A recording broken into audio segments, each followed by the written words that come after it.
You're listening to Let's Get It On with Big John McCarthy and Sean Wheelock. Big John McCarthy has witnessed the best that the UFC had to offer. That is it! Game, set, match! We have a new champion! Your backstage pass to the world of mixed martial arts and combat sports. Only on the Ignotainment Media Network. Let's get it on! Hey everyone, welcome to Let's Get It On with Big John McCarthy and me, Sean Wheelock. Every week on this podcast, John and I give you an inside look at MMA and combat sports, always separating fact from fiction. On this week's program, we'll examine World Series of Fighting's quest to hold a one-night, eight-man tournament and how they've already been rejected by one athletic commission. Big John and I will also discuss the recent comments of Ronda Rousey regarding her potential retirement from MMA and the likelihood of Rousey eventually fighting Chris Cyborg and Floyd Mayweather Jr.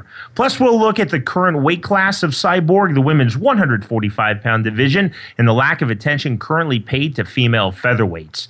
And as we do on every episode of Let's Get It On, John will answer your questions. Ask away via email, info@letsgetitonpodcast.com. That's info@letsgetitonpodcast.com. Remember that you can download and subscribe to our podcast on the iTunes Store. For Android, download the Stitcher app and subscribe. And you can go straight to our website, letsgetitonpodcast.com. Well, of course, the first ever UFC held in Denver, Colorado on November 12th, 1993, featured a one-night, eight-man single elimination tournament as conceived by Art Davie. While one-night MMA tournaments now seem largely a relic of MMA's past, World Series of Fighting is currently attempting to revive the format. On Monday, World Series of Fighting announced that they would be holding a one-night, eight-man lightweight tournament in Seattle on November 20th. 2 days later, however, the Washington State Commission responded publicly that no such approval had been given, and in fact, this type of tournament would constitute a Class C felony. John, this is a really odd and somewhat embarrassing situation for World Series of Fighting. Well, somebody with their Twitter account had their thumbs they had something to do with them. They had to put something out that they were going to go to Washington, go to Seattle to put on this eight-man tourney. And no, they're not. You know, it's not legal in the state of Washington, and they're going to try to do it somewhere else. And it's been done. What Battlegrounds did it in Oklahoma. I would guess if the World Series of Fighting ends up anywhere, I would guess that they're going to end up in the state of Oklahoma because there's not many states that are going to allow it under the format that the World Series of Fighting wants. So let's talk about Battlegrounds MMA. So this was a one-night, eight-fighter tournament, really the most prominent, the most recent example in professional MMA. Tulsa, Oklahoma, it was October of last year. All of the fights were scheduled for 3 5-minute rounds. So Brock Larson finished as the tournament runner-up. He fought in 8 total rounds on the night, John. That's really, really difficult. Brock Larson's a great fighter in phenomenal shape, but I know there were a lot of people in the MMA community, in the medical community, thinking, wow, you're fighting into 8 rounds. You possibly could have fought 45 minutes in one night. I'm not sure if we're in favor of that. Well, the real question when you look at this, and you have the World Series of Fighting wanting to do a tournament with 8 fighters and 3 5-minute rounds. It's something that most athletic commissions are not going to do. If you the unified rules are going to have what is the longest allowed MMA duration is 5-minute rounds. And so a lot of commissions will allow a tournament to be structured within that 5-minute round period. So you can do like Bellator is going to be doing with their Dynamite show. They're going to have a tournament, and their first fight is going to be 2 rounds at 5 minutes each, and then the final is 3 rounds at 5 minutes each, because that fits within the structure of the unified rules. And the real problem is when you get an athletic commission that starts to go outside of that, it can work out fine. But what they're doing is they're opening themselves up to litigation. And hopefully it doesn't happen ever, and not saying it's going to, but if we have a fighter who ends up, we'll say, in the seventh fighting, such as Brock Larson did, and they end up getting injured, all it takes is them to go with a lawyer, get a lawyer that goes and now says, you allowed my fighter to fight, my client to fight this fight where he was in the 7th round of fighting for the night, isn't that outside of what the Association of Boxing Commission allows for a professional MMA fighter? And the commission's going to have to say yes. And so what is it that you as a commission have done to study this to say that it was going to be safe? And they're stuck. And so they're going to get, all it takes is one time for it to bite you in the butt, and you're going to end up paying a lot of money because, look at lawyers are going after the state. They're going, they don't care about, the promotion so much unless it was the UFC or maybe Bellator that, have money. They're going to go after the state because they look at the state has money, and they don't care about what's right or wrong. They care about making money. And so, this is something that most state athletic commissions are not going to open themselves up to. Joe Miller's the head of the Oklahoma Commission, and this really, I think... And Joe's a great guy. Absolutely, but I think this really exposes something that's not often talked about with the ABC and the unified rules. As a state commission, you can really do whatever you want. Mississippi, for instance, still allows 12-6 elbows. They're guidelines you don't have to follow. This isn't like the NFL, whether you're playing home to the Seahawks or home to the Kansas City Chiefs, you have to follow the same rules. The ABC, the unified rules, they put forth guidelines. The ABC is really more of a confederation, and there's a precedent now set in Oklahoma with Battlegrounds MMA from last year that, in theory, World Series of Fighting or anybody can go in and they can try to, again, hold a 3-round or quarterfinals, semifinals, and final 8-fighter one-night tournament because there's the precedent. And truthfully, there's nothing other commissions can do about it except maybe give some dirty looks to Joe Miller and make some phone calls. No, and the fact is, Joe Miller's kind of in a position since he allowed Battlegrounds to do it. He's got to come up with a reason not to allow, the World Series of Fighting to do it. And it's got to be something like, well, we went through that and the legislation changed, so we can't allow it. That would be, what he would need, but he can't just sit there and arbitrarily say, well, no, we did it for them, but we're not going to do it for you. This is where you start opening yourself up. This is what people don't think about. And what occurs is you start to get yourself stuck into a position you are not in control. The promoter is the one that's in control, and that becomes your problem because they're going to come at you and ask for all kinds of things.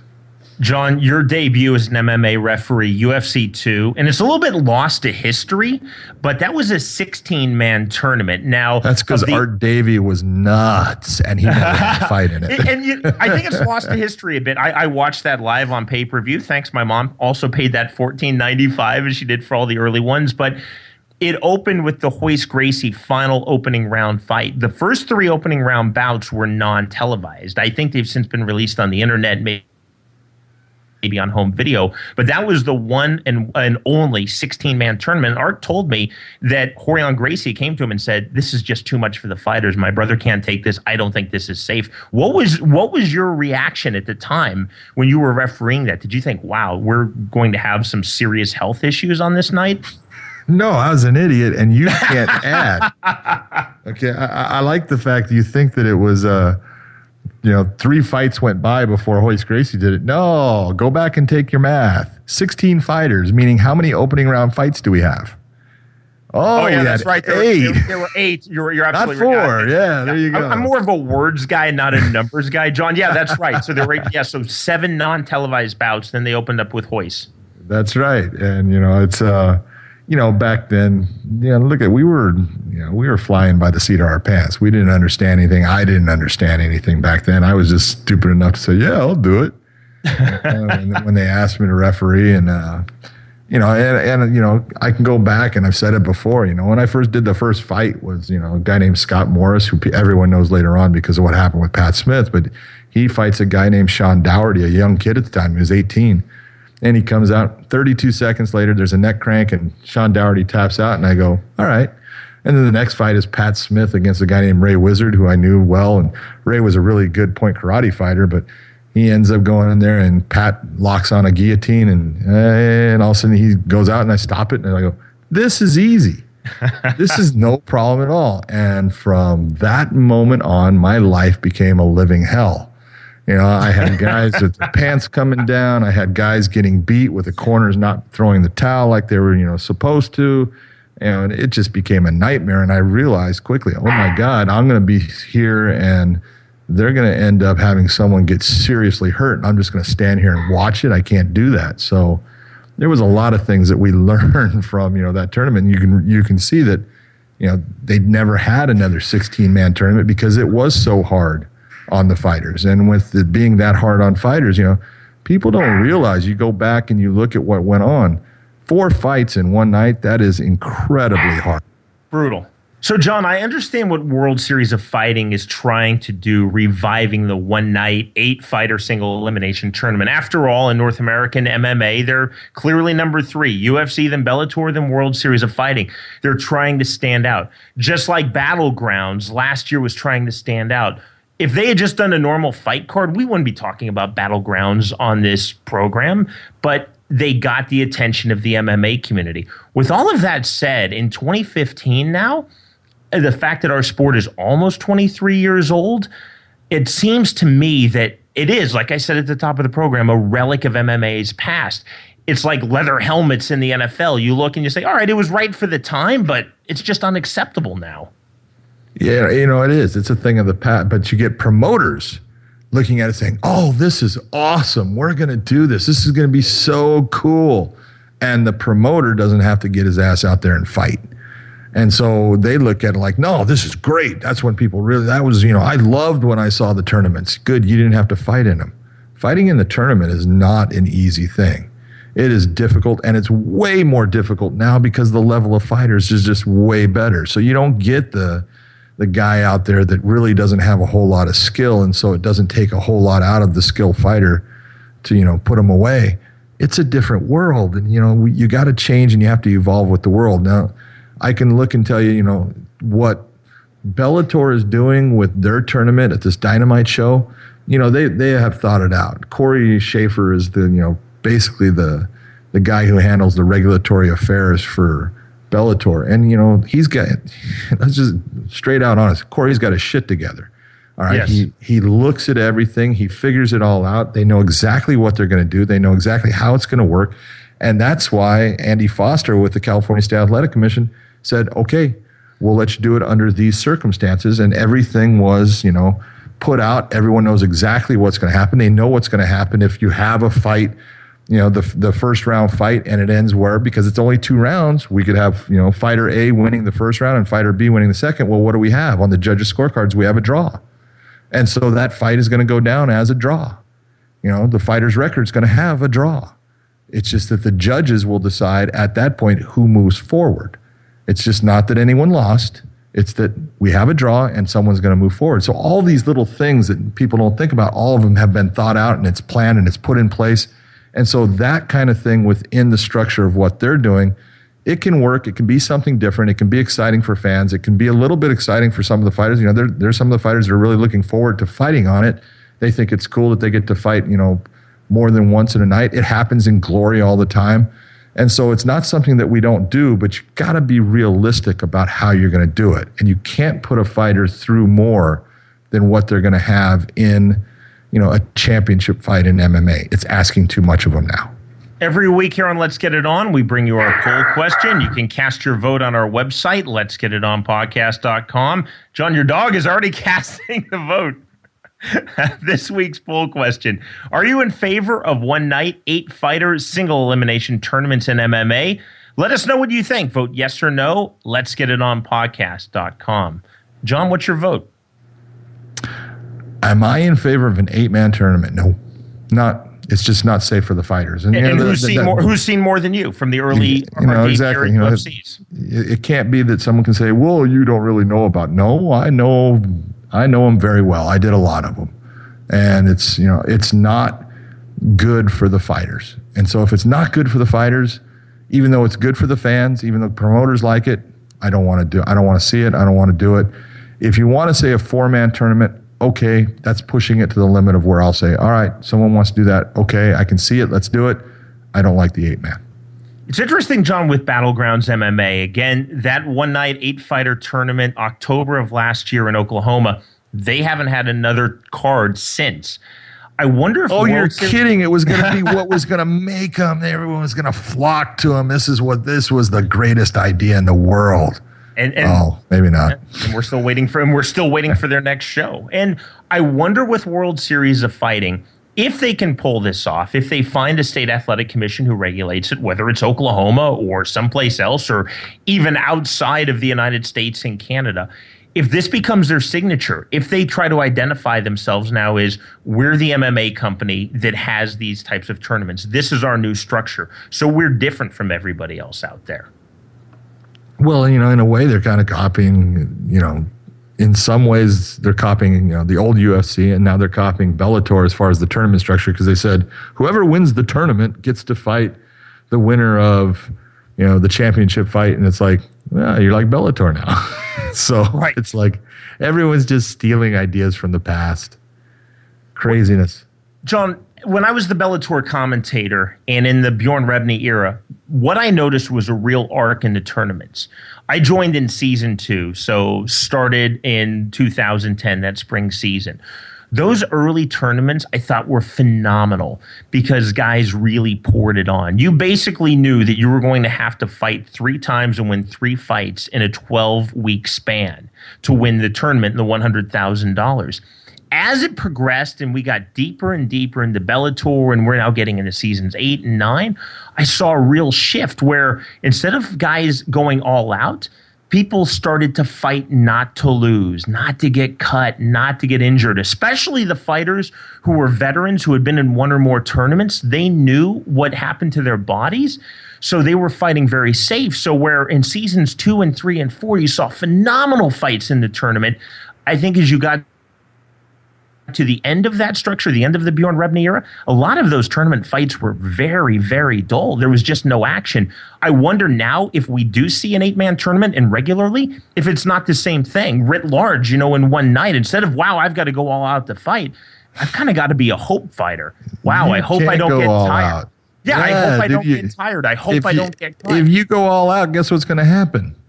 Your tank's going to empty and it's going to be trouble. Yeah, you get a 30-minute break to try to get it back, but it just doesn't come back the same way. And if you look at the Bellator, the real thing that was the problem for Bellator, if you ask me about the tournament, was some of the tournaments ended up the fights where guys were actually fighting, as we say, not to lose. They weren't putting it all out there because they were afraid of making the mistake. But the real problem with it was, they were doing this tournament, but their champions sat. Their champions weren't getting fights because, we have to have the tournament winner fight the champion. That's the only way you fight the champion. And so the champion's sitting there waiting, and then if something happens to the tournament winner and he has to wait, then the champion waits longer. Or now the champion, will say, gets hurt during training, and now the tournament winner's waiting, and you just don't see your champions fighting. Everything that looks great sometimes on paper, it sounds really good. When you start doing it in real life, you start to see the problems that come with it. And if you ask me, the biggest problem was Bellator lost heat every time with the tournament. They'd have this big old freaking thing happen, boom, boom, boom. And then the champion, we'll say, would fight the tournament winner, and the champion would end up winning. And now it's back to the starting gate, and let's do this whole thing once again. So all of that heat is gone. And if it was a great fight, you had Eddie Alvarez fighting, Mike Chandler, who won the tournament the first time. And Mike Chandler beats Eddie Alvarez. Now you want Eddie Alvarez to go through this tournament to go and fight Mike Chandler again instead of giving him possibly a rematch right away. So you have this great fight that occurred and you want to try to build heat and do a rematch because you'll gain something off of it. That's what's wrong when you get in this structured element of tournaments and, you have to win this to get to this. It becomes a problem. It becomes problematic for the matchmaker. I always thought the turning point in the Art Davie era UFC, the original UFCs, was the rematch of Royce Gracie and Ken Shamrock. Art, being a master promoter, master of marketing as you, and I know better than anybody, you even better than me, John, because I've only known Art a few years. You were there literally from the beginning. Art sensed that his public wanted to see a rematch of Gracie and Shamrock. So rather than do the machinations of putting them through a tournament, he had a tournament on that card, but he also created a super fight. Art saw that you couldn't be rigid in that system. And I think that was kind of the beginning of the end of tournaments in the UFC. It was very early on, but I think that kind of signaled what was going to happen in later years. Yeah, that's because when they tried at UFC 3, they tried to put Ken back in UFC 2, and Ken broke his wrist, and so it didn't work for him. Then they tried to put it back together at UFC 3. And at UFC 3, the one thing that was the comment of people off of UFC 1 was, oh, you set it up for Royce to, fight, who he fought. And it's like, no, they didn't. The only fight that was set up as far as matched in the beginning was the very first fight. They wanted Royce to go against the boxer because in the United States, boxing was the king of combative sports, and they wanted to put Royce against the boxer to show, oh, maybe boxers aren't the king. And so, his fight against Art Jimerson, yes, that one was planned. But then they went to this random draw, and they would use a lotto machine to actually, say who was going to fight who. So there was never any setup. And, it ended up where at UFC 3, Royce ends up in one bracket and Ken ends up in the other. And then Royce gets, dehydrated and can't continue on after his fight with chemo. And then Ken fights 2 fights and says, I don't want to fight anymore. And I don't blame him that night because it was like 100 degrees outside. It was about 150 under the lights. It was horrible. And he said, I'm done. And so they could never get them to get back together like they did at UFC 1. And so that's why Art said, we're going to make a super fight. And, this is what you have to do because you have to make the fans happy. You have to put on the fights that they want to see. If you sit there and keep dangling it and it never happens, they get frustrated and they turn you out. John, final point on this. Let's say that World Series of Fighting is able to find a commission who will agree to this lightweight, one-night, 8-fight or single elimination tournament. If they do it, if it goes over moderately well, decent success, the television ratings are up in the U.S. and Canada on NBC Sportsnet, do you think this is the harbinger of things to come, or do you think this is like Battlegrounds MMA last year? It's just kind of a blip and people quickly forget about it. I think it's a blip because you can't ever, within a tournament structure, get the fights that you really want. It just doesn't work out the way, you think it might because, it doesn't matter in MMA. Promoters all the time try to work fights to come up with something that they're looking at as, hey, this is going to be good for me to sell. And a fighter goes in there and beats the piss out of the person that they're looking to sell, and it doesn't work for them. And so, it's a gimmick. It's something that sometimes you can do, in a situation, I guess, kind of like Bellator is doing with the Dynamite show. They have this one night thing. They're not saying they're going to do it a lot, and you can try and look at it. But I think if it's something you're going to, take and put all your basket of eggs into, we're going to be doing tournaments, you're going to end up in a position where you realize it's not going to work out for you that well. Every week here on Let's Get It On, John and I answer your questions. Ask away via email, whatever you'd like, info@let'sgetitonpodcast.com. And there's a brand new feature. You can now submit your questions to us on Twitter by using the hashtag AskBJM, AskBJM. That's Big John McCarthy, but I think all of you figured that out by now. Of course, please include a pronunciation guide for your name. So first up, we will go to a question submitted on Twitter using the hashtag AskBJM. Is from Jules Hools. I really chose it just because I love that name. That's a Jules great Hools. name. So Jules Hools asks, John, when a guy goes for an opening glove touch, but the other guy uses it to sneak attack, what is your opinion on that?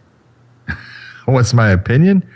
We tell the fighters, once we start the fight and the fight is signaled by the referee as the start, protect yourself at all times. If you want to come out and touch gloves, that's your choice.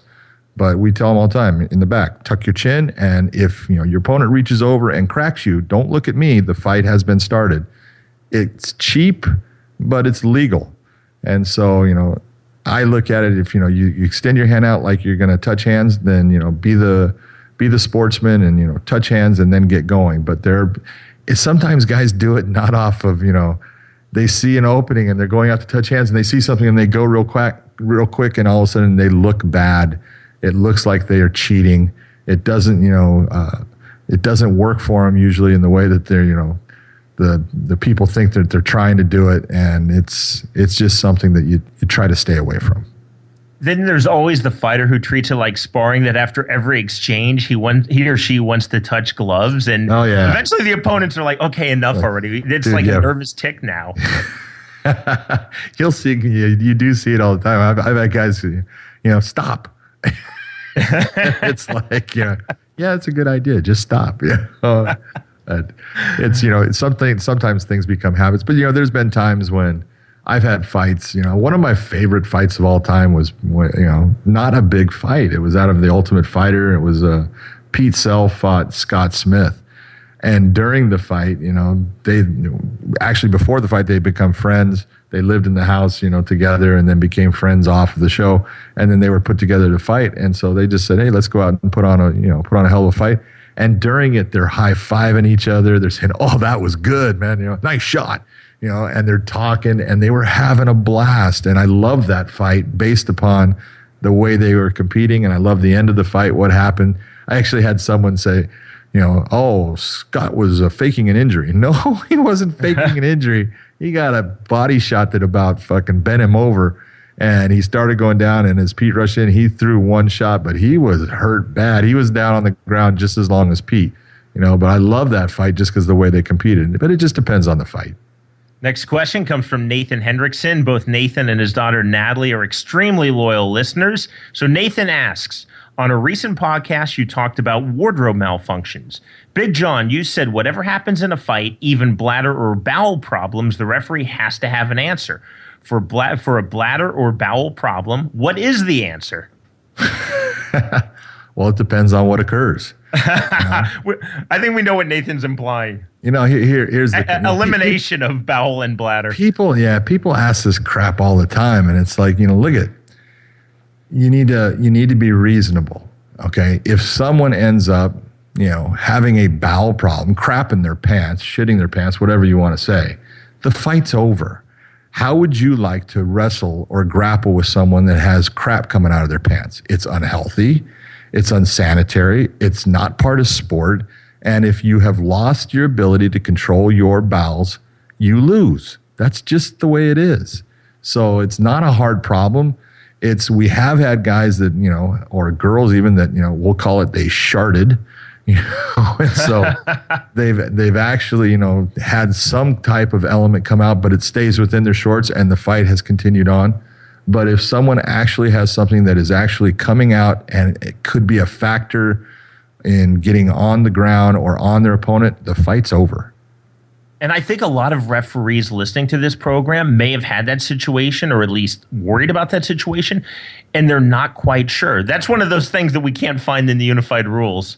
Yeah, well, everything is not spelled out for you, and you got to use common sense, and you have to have the answer, because if you don't have the answer, then you're sitting there trying to find it, which is only going to make you look like you're stupid and you don't know what you're doing. So all of these things are things that referees need to understand. They need to know exactly which way they're going to go and what they're going to do with the situation. And there's certain things you can't ask. How would you like to be? We'll say grappling with someone that, all of a sudden now you're in a north-south and they had crap their pants. Well, that's not a good position to be in. And you know what? I don't expect anyone if I'm not going to do it, I don't expect them to do it. And this question from Peter Shannon. Will there ever be a weight class between light heavyweight and heavyweight, a cruiserweight division at 235 pounds recognized by the athletic commissions in the ABC? Pete continues, I feel it will open up more opportunities for the UFC and other MMA promotions and their fighters. We've talked about this before on the program, John. We're in full agreement, you and I, of cruiserweight, and a few weights have been thrown around. I like 230, but I could live with 235. Yeah, I mean, whether it's 225, 230, 235, it's all, in a realm that makes sense for some of these guys that are heavyweights that are on the smaller end. You can see, you get guys, Frank Mir started out, he was about a 230-pound heavyweight. He's now losing weight to make the 265-pound limit. He's just gotten bigger and bigger. And that happens with some guys. But there are guys, Randy Couture was competing at heavyweight at 220 pounds. He's fighting Brock Lesnar, who's losing weight to get to 265 and is 285, 290 by the time of the fight. So, there's that huge disparity in the heavyweights where, you have this from 205 or 206 to 265. You're talking about a 60-pound weight span. It would be like asking, let's take TJ Dillashaw and say, okay, TJ Dillashaw, you need to fight Chris Weidman.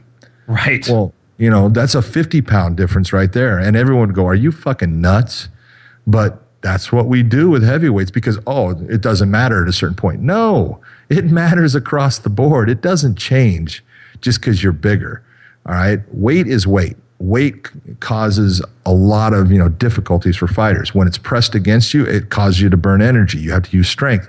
There's all kinds of things that are done with weight. Now, for the guy that weighs more, he can't move that weight as effectively for as long as the smaller guy. So there's pluses and there's minuses. But when you look at, what's happening with MMA and you look at the weight cutting, problems that we have and all this dehydration and the studies that are going on, and you now have the UFC with USADA having it to where none of their fighters can have an IV, to rehydrate. All of these things are going to lead, to the point where there might be there might need to be a change where we put in a couple of different weight classes that help the fighters in adjusting to, getting used to what's occurring with the weight cutting, with the no use of the IVs and things like that. Maybe it's time for, the ABC to look at these weight classes and maybe adjust a couple of them to make it so we have maybe a couple more that actually helps the fighters in being able to fight at a weight that is closer to what their natural weight should be. Great questions. Keep them coming. We will answer them every week. Now, 2 ways to submit your questions. Email us info@letsgetitonpodcast.com. And now on Twitter, use the hashtag AskBJM. Still to come on this week's episode of Let's Get It On, John and I will examine the recent comments of Ronda Rousey, in which she stated that a long career in MMA is not in her plans. Plus, we'll look at the likelihood of Rousey eventually fighting Chris Cyborg or Floyd Mayweather Jr. before she exits the sport. And we'll discuss the seemingly forgotten weight class in women's MMA, the 145-pound division. With Big John McCarthy, I'm Sean Wheelock, and you are listening to Let's Get It On.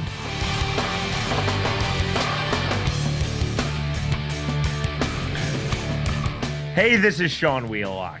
Join me on Saturday, October 3rd and Sunday, October 4th for the MMA Classic Fan Expo, which will take place in Syracuse, New York at the Center of Progress building.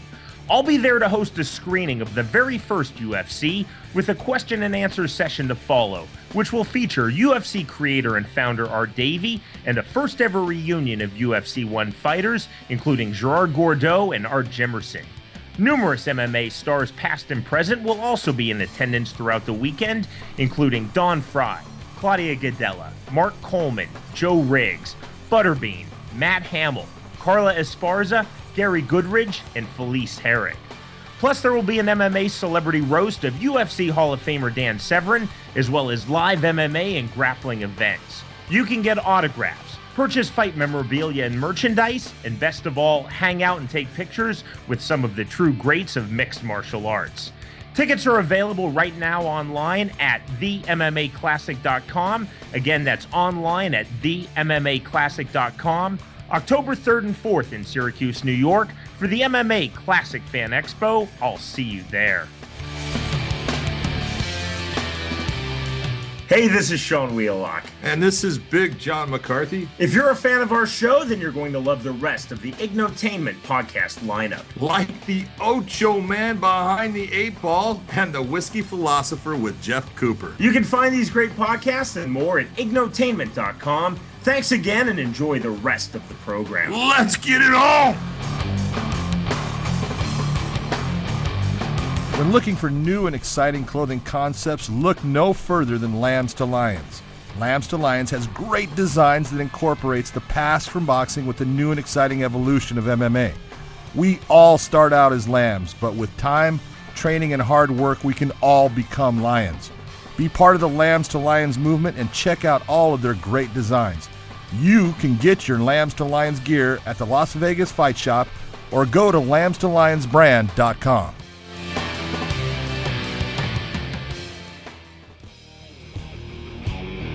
Now, back to Let's Get It On with your hosts, Big John McCarthy and Sean Wheelock.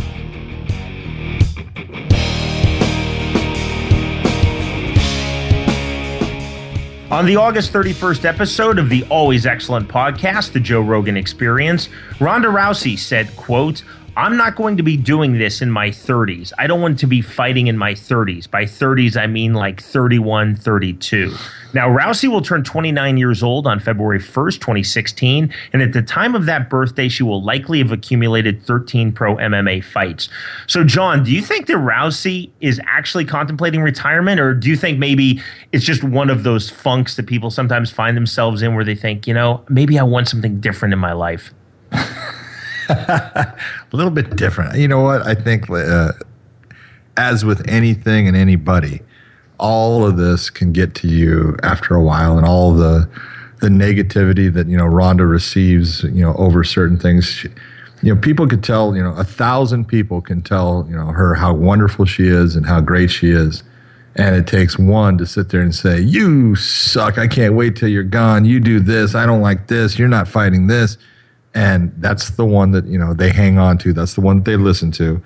And that's just human nature. And I think after a while, being the champ, this is part of, the weight that comes with being the champion. This is why when people sit there and they talk about, these different fighters and, what they've done. And that's why I say Anderson Silva was so incredible. And the weight of carrying that middleweight title for as long as he did is incredible. What George St. Pierre was going through. It's incredible because that title is heavy. It comes with a lot, and it comes with a lot of hate. It comes with a lot of anger from fans that want to see you lose. They don't know anything about you. They have no clue about who you really are. All they know is what they see, and there's something that they don't like about you. And so, with social media today, the ability for them to try to get at you and to say things, and, it gets to people after a while. And so I think Ronda's just in that position where she's saying, "Hey, you know what? You're going to, one of the things she said was, just wait until I'm gone." And she's right, because when she's gone, people are going to miss her. She has, Gina Carano started women's MMA basically, as far Absolutely. As she wasn't the first fighter, but she's the one that gave it a face. She was the one that people gravitated towards. She was the one that was carrying the banner. She opened the door for a lot of the things that occurred. And, everyone was, there were people out there, saying, "Oh, Gina, she's not that good, this and that." How many people want to see Gina fight again? There's a ton out there. She lost one fight. She lost to Chris, and she never fought again. And now people are like, "Oh, I wish Gina Carano would fight. That would be great if she came back." And there's a weight that goes with this. It's not an easy, thing to deal with, especially when you are 20-some years old. So I don't think that Ronda's truthfully considering retiring at this point. I don't think it's something that is something she's thinking a lot about. I think she just basically says, "You know what? I'm going to be out of here by the time I'm 31, 32. You'll see me. I'll be out." And that's fine. If that's what she decides to do, more power to her. Go have your life, making movies or, making babies, whatever you're going to do. That's awesome as long as it's exactly what you want to do. You mentioned Gina Carano. She left MMA at age 27. She's never looked back. There was some talk that she was going to come to Bellator, maybe the UFC, but, she's acted in a Steven Soderbergh film. She has a very successful film and entertainment career going, and possibly that was just a chapter of her life. And maybe Ronda Rousey will say that was a chapter of my life. I guess the big difference is Carano came out of kickboxing and Muay Thai. She also comes from a fairly wealthy family. Ronda Rousey does not Fairly come from wealthy? Extremely wealthy. Her dad, there you go. Her dad, Glenn, played for the Dallas Cowboys. He owns the Silver Legacy Hotel in Reno. Yep. Extremely wealthy family. Rousey doesn't come from an extremely wealthy family, but she doesn't. Also, if you look at the path to get to MMA by the two fighters, and Carano, legitimate in stand-up, but Rousey to be a judo Olympian, the dedication, and something that's always stuck with me. When Rick Hahn and I were both in Bellator, first time met him, first fighter interview, he was talking about the Olympics. Hahn said, when I was 12 years old, I decided that I wanted to be in the Olympics, to play judo for the United States. And I did nothing else but play judo, train, live, eat judo. That's all that I did. I didn't play other sports. I didn't do high school activities. I didn't do anything else. all my world was judo, and I got there at 26 years old. Ronda Rousey would have had a similar experience. So when people say, wow, she's barely been in MMA, she's only had a dozen pro fights, but the dedication as a professional athlete, as an amateur athlete, to reach the Olympics in judo, and then to continue to channel all of that into MMA, at some point you just have to be mentally exhausted, forget physically exhausted. Oh, exactly. That's the whole point. This is where people, they don't understand the pressures that come with being Ronda Rousey. Ronda is in that position where she's the thing. She's got everybody coming at her, wanting to, I got this idea. I have this, we're going to do this. Or we want you to be part of this. She has all these people coming after her. She's got fights to deal with. She has movies to deal with. She's got a lot going on for, a 20-some-year-old girl. And if you ask me, she's handling it great. I couldn't at that age, I wouldn't have handled it near as well. She's really, level-headed in the way she's doing things. She knows what she's going after. She knows what she wants. She has a lot of people expecting a lot of things from her. And, this is not an easy thing to deal with. It's a heavy weight to bear. And she's going to show the strain of bearing that weight eventually. She hasn't had the strain from her fights as far as, no one has really put her in that position where, she's taken damage in a fight. So the only thing she's, getting beat down by is the mental aspect, and that could beat anyone down. There's a mental aspect of this. It's wearing on you. And after a while, you just say, fuck it, I'm done. I'm tired of these people. I want to just get away from them.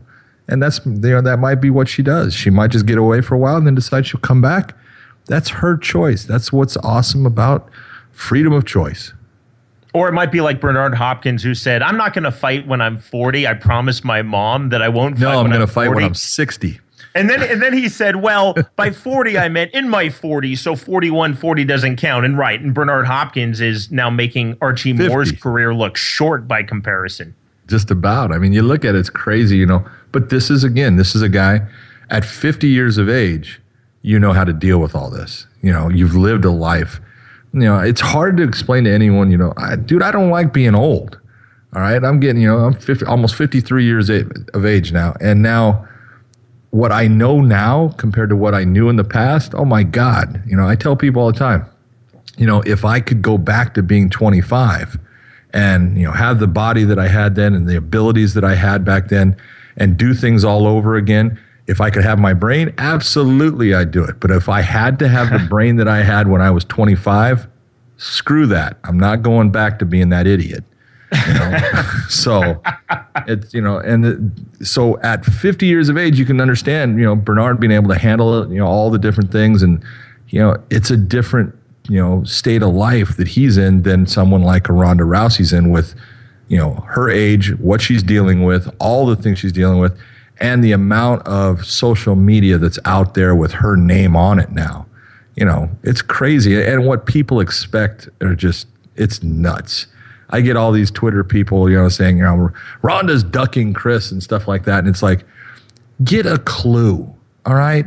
Open your eyes and figure out that everything in the world is not done the way you think it should be done. If you're the champion of an organization and the highest weight class is your weight class at 135, you want me as the champion to go up in weight and fight somebody who can't make any other weight that this company puts on fights in, because the 145-pound division in women's MMA is bleak. And so you want me to go up in weight to fight her. I'm the champ. She's not. And so what's it going to do for me? It's not going to do anything for me. If she wants to fight, Chris has the ability to fight Ronda at any time she wants. The problem is Chris has got to lose size. And in losing size, she's going to lose some of her abilities. She knows that. She's not a stupid person. She knows that if she goes up in weight at 145, when she's cutting down, she can blast herself back up and she's strong and feels good at that weight. But if she tries to get to 135, it's going to take something out of her. And she doesn't really want to do it. And she keeps on trying to talk Ronda into being this person that's going to come up to a catch weight or come up to her weight class. And she can do that all she wants. Chris is a marvelous fighter. She's incredible. but she's not the champ.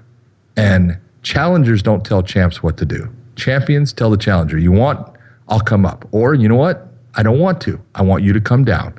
And that's what Ronda has decided. It's a smart business move on her part. It's a smart fighting aspect from her. She's being intelligent. It cracks me up that people look and say, she's afraid. Dude, if you think anybody is afraid at that level, you're stupid.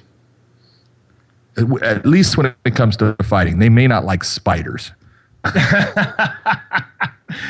John, if Rousey is serious, if she's done by the time she's 31, or if she fights until she's 131, there are people out there who are going to say, unless she fights Chris Cyborg, there's going to be something missing in the career. She finishes a 100-0 with 100 finishes. They'll say, well, she never fought Cyborg. And I wonder about Rousey. You know her pretty well. I don't profess to I really know her. But I wonder if that's going to play on Ronda Rousey's mind, something about legacy. You always hear that with great fighters. It's legacy. You know what? I look at it as, people can say whatever they want. Her legacy is set. She came in and she established, a weight class within the UFC when the UFC was always saying, we're never going to have women. She became the biggest star they have. Out of every male fighter they have, the biggest star, the biggest attraction they have is a female. And that's all Ronda Rousey. If Ronda was a different fighter, it wouldn't be the same. If Ronda had her fights go in a different fashion, it wouldn't be the same. And so you've got to look at, what she's done. It's incredible. And her legacy is set. Whether she fights Chris or not, and I'm telling you right now, if people ask me all the time, what's the one fight you want to see? I want to see Chris and Ronda. I want to see that fight. I absolutely would love to see that fight. I think it would be incredible. I think both girls have their strong points. I think either girl could win that fight. But if I was in Ronda's corner, I would tell her, this is when you'll fight Chris. Make Chris do this. Make Chris do that. And it's because my dad long ago told me, never play another man's game. If you're playing another man's game, you're an idiot and you're going to lose. Play your game. Make them come to what you want to do. Do what you're best at. Make them do what you know you are good at. So Ronda's good at making 135. She's done it for a long time. And she used to fight at 145 long ago, but she's changed her body and she's done things to make herself get to that 135-pound weight class. And the one thing I can tell you is Chris can do the same. Although I can't say that Chris wants to. But if you want to lose weight, trust me, you can lose weight. The problem with losing the weight, and this is where I think Chris looks at it, is she knows she's going to lose some strength. She knows it's going to go away, and she doesn't want that to happen. So it's a choice. You can get the fight. The UFC has already said, hey, we'll make the fight right now. Come to the 135-pound weight class.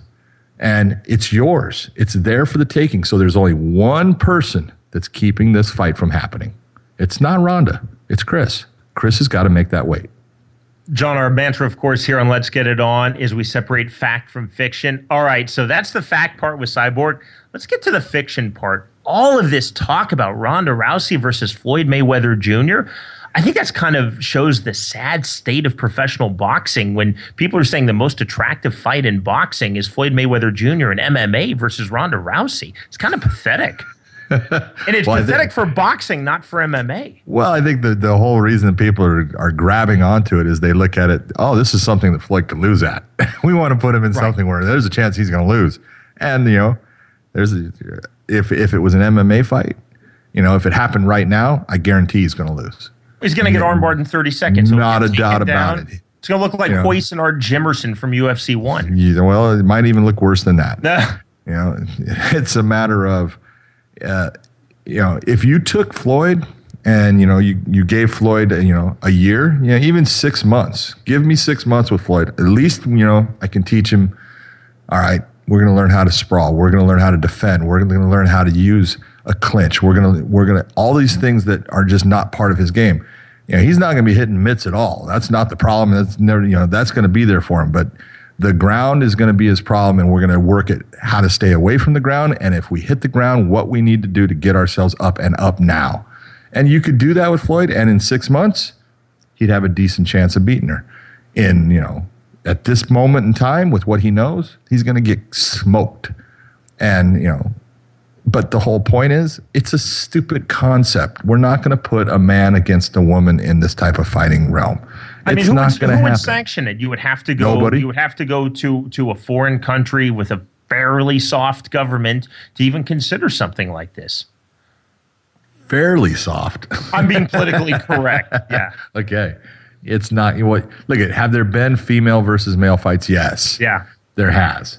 And it's usually, in a underground type of activity or something like that. It's, it's just not going to happen, especially in North America. You're never going to see that happen. It's not something that is palatable to the athletic commissions, and it shouldn't be. The whole talk of Floyd Mayweather versus Ronda Rousey, they have a nice verbal sparring match going on.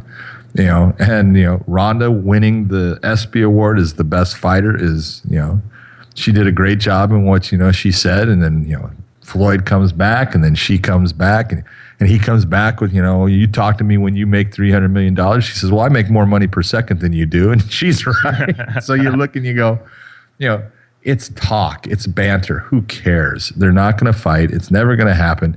If it was an MMA fight, she's going to beat his ass. If it was a boxing match, it's not even a fucking thought process. She, and no disrespect to Ronda Rousey, if it were boxing, she wouldn't be able to find him to hit him. She couldn't land one punch over 50 rounds. He's arguably the greatest defensive fighter in the history of boxing. If Manny Pacquiao can't find him, our friend Victor Ortiz, guest of this show, can't find him, how is Ronda Rousey or really any MMA fighter going to find him to hit him? It would just be clowning. So, when you hear these boxer versus MMA fighter, it's like if someone said, I want Tiger Woods to go against Roger Federer, who would win? Well, if it was golf, Tiger Woods would win. And if it was tennis, Roger Federer would win. So what are you going to do? Put him in race cars? It's ridiculous. Well, we could. That would be kind of cool, actually. But, there's still people, I think, who don't understand combat sports, who still think, well, it's what our Davey built on with UFC 1. Oh, we have a karate guy versus a sumo guy. What would happen? Well, we know what would happen. If you fight in your discipline, you're going to win against someone who doesn't fight in your discipline. Bingo. And that's what's, that's the whole point of it. It is. But, that's people, and people are always going to have this. Well, what if, this person can do this? It doesn't matter. It's never going to happen. What about Peyton Manning versus Charles Barkley? Who would win, John? Well, what were they doing? Let's see. It's swan bowling, actually. That would be scintillating. Well, I'm going to go off of pole vaulting. I like that. And Charles can't get that ass up, so. Well, Chris Cyborg's weight class, the women's 145-pound division, is almost an afterthought right now in MMA. Now, according to the Unified Women's MMA rankings, which you can find at MMArising.com, Cyborg is, of course, ranked number 1 at 145 pounds. Marloes Coenen is number 2. Julia Budd is number 3. And then, John, things really fall off of the table, especially when you compare the depth of talent, the records, the accomplishments. No disrespect, but if you just look at the names 1 through 10 at women's 145 and women's 135, no comparison. No, that's the problem. This is no different than, you got super heavyweights in men's. How many do you have? You don't have any. No one cares, because it's just a weight class that for men, there's just not that many good athletes at that size as far as, fighting. They lose it. They lose the ability to, maintain, an output that people are, going to be impressed with. They get tired, quickly because they're moving so much weight. And with the women, it's just, 145 is like the heavyweight. It's, we call it featherweight, but it's the heavyweight of women's almost, because we just don't have girls that are fighting much over that. And there aren't even rankings. 145 is as high as it goes. And you can look at the, if there is a featherweight list, it's going to be, Chris is going to be the number 1 by far. There's no doubt about it. Marloes, she is absolutely an incredible fighter.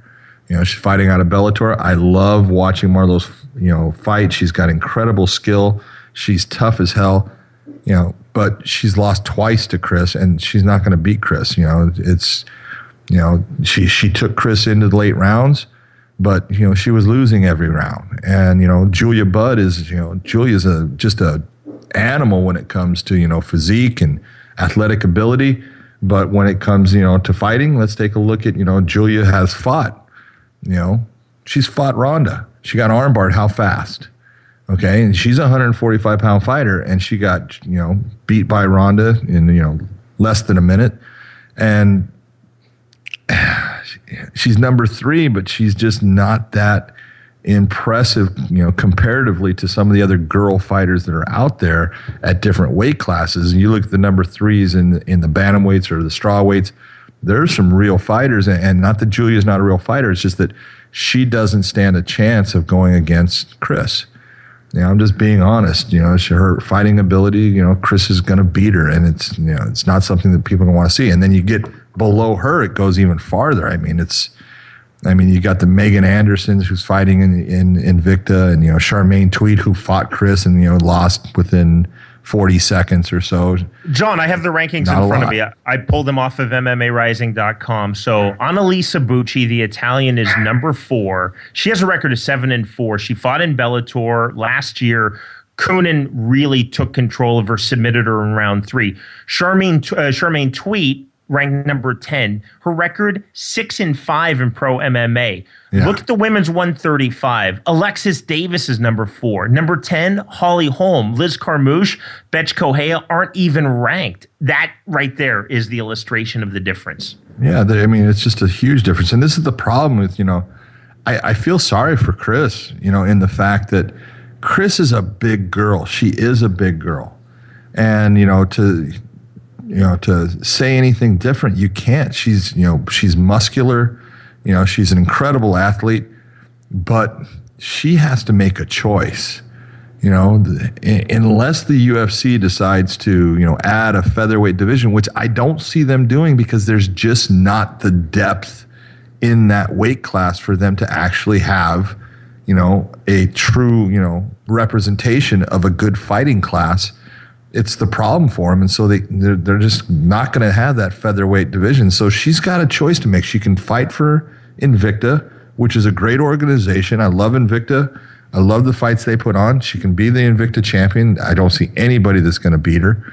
And, she plays out the rest of her career that, in that form. Or she decides, what, this is it.